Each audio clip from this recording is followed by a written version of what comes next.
कल्पना कीजिए एक ऐसे व्यक्ति की जिसके पास न कोई सेना थी, न कोई राजगद्दी, न कोई बड़ा राज्य, लेकिन उसकी बुद्धि इतनी तेज और उसकी रणनीति इतनी शक्तिशाली थी कि उसने अपने विचारों और योजनाओं के बल पर पूरे भारत के इतिहास की दिशा बदल दी। और यही महान व्यक्ति थे चाणक्य। लगभग 4वीं शताब्दी ईसा पूर्व के समय भारत कई छोटे छोटे राज्यों में बंटा हुआ था। हर जगह अलग अलग राजा शासन करते थे, आपसी संघर्ष होते थे और इस बिखरी हुई स्थिति के कारण देश बाहरी आक्रमणों के लिए भी कमजोर होता जा रहा था। इसी दौर में जन्म हुआ एक ऐसे असाधारण विद्वान का जिसे दुनिया चाणक्य, कौटिल्य और विष्णुगुप्त जैसे नामों से जानती है और जिसने अपनी बुद्धिमत्ता, दूरदृष्टि और राजनीतिक समझ के कारण इतिहास में एक अमिट छाप छोड़ी।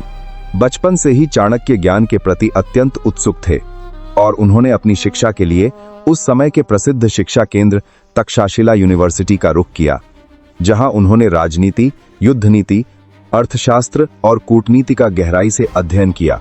समय बीतने के साथ वे स्वयं तक्षशिला में शिक्षक बन गए और दूर दूर से छात्र उनके पास ज्ञान प्राप्त करने आते थे, क्योंकि चाणक्य केवल पुस्तकों का ज्ञान ही नहीं देते थे बल्कि जीवन और शासन की गहरी समझ भी सिखाते थे। लेकिन उनके मन में हमेशा एक चिंता बनी रहती थी कि जब तक भारत एकजुट नहीं होगा तब तक वह शक्तिशाली नहीं बन सकता, और इसी विचार ने उनके जीवन को एक बड़े उद्देश्य की ओर मोड़ दिया। उसी समय मगध राज्य पर नंद वंश का शासन था, जिसके राजा थे धनानंद, और कहा जाता है कि उनका शासन कठोर और घमंडी माना जाता था। एक दिन चाणक्य मगध की राजधानी पहुंचे, लेकिन वहां राजा धनानंद ने उनका अपमान कर दिया और यही वह क्षण था जिसने चाणक्य के जीवन को पूरी तरह बदल दिया। अपमान के उस क्षण में चाणक्य ने एक दृढ़ संकल्प लिया कि वे नंद वंश को समाप्त करके एक नए और शक्तिशाली साम्राज्य की स्थापना करेंगे जो पूरे भारत को एकजुट करेगा। लेकिन यह लक्ष्य आसान नहीं था, क्योंकि चाणक्य के पास न सेना थी, न धन था और न ही कोई राजनीतिक शक्ति थी। इसलिए उन्हें एक ऐसे योग्य नेता की तलाश थी जो उनके सपने को सच कर सके। तभी किस्मत ने उन्हें एक ऐसे बालक से मिलवाया जिसका नाम था चंद्रगुप्त मौर्य, और चाणक्य ने तुरंत समझ लिया कि यही वह व्यक्ति है जिसमें एक महान सम्राट बनने की क्षमता है। उन्होंने चंद्रगुप्त को अपने संरक्षण में लिया और उसे युद्ध कला, राजनीति, कूटनीति, नेतृत्व और शासन के हर पहलू की कठोर शिक्षा दी, ताकि वह भविष्य में एक महान शासक बन सके। कई वर्षों की योजना, प्रशिक्षण और रणनीति के बाद चाणक्य और चंद्रगुप्त ने नंद साम्राज्य को चुनौती दी और कई संघर्षों के बाद अंततः नंद वंश का पतन हो गया।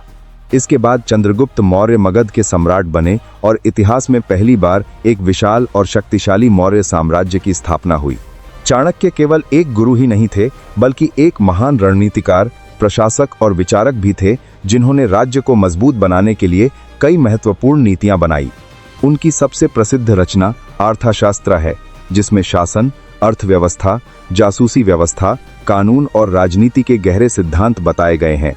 आज भी दुनिया के कई विद्वान इस ग्रंथ का अध्ययन करते हैं और इसे राजनीति और प्रशासन की सबसे महत्वपूर्ण पुस्तकों में से एक मानते हैं। चाणक्य का मानना था कि किसी भी राज्य की असली ताकत केवल सेना में नहीं, बल्कि मजबूत अर्थव्यवस्था, अनुशासन, न्याय और बुद्धिमान नेतृत्व में होती है। उनकी नीतियां और विचार इतने प्रभावशाली थे कि आज भी उन्हें दुनिया के सबसे महान रणनीतिकारों और विचारकों में गिना जाता है। चाणक्य की कहानी हमें यह सिखाती है कि कभी कभी इतिहास तलवार से नहीं, बल्कि बुद्धि, धैर्य और सही रणनीति से लिखा जाता है। और शायद यही कारण है कि एक साधारण शिक्षक होते हुए भी चाणक्य ने एक ऐसे साम्राज्य की नींव रखी जिसने सदियों तक भारत के इतिहास को प्रभावित किया और आने वाली पीढ़ियों को नेतृत्व और बुद्धिमत्ता की प्रेरणा दी।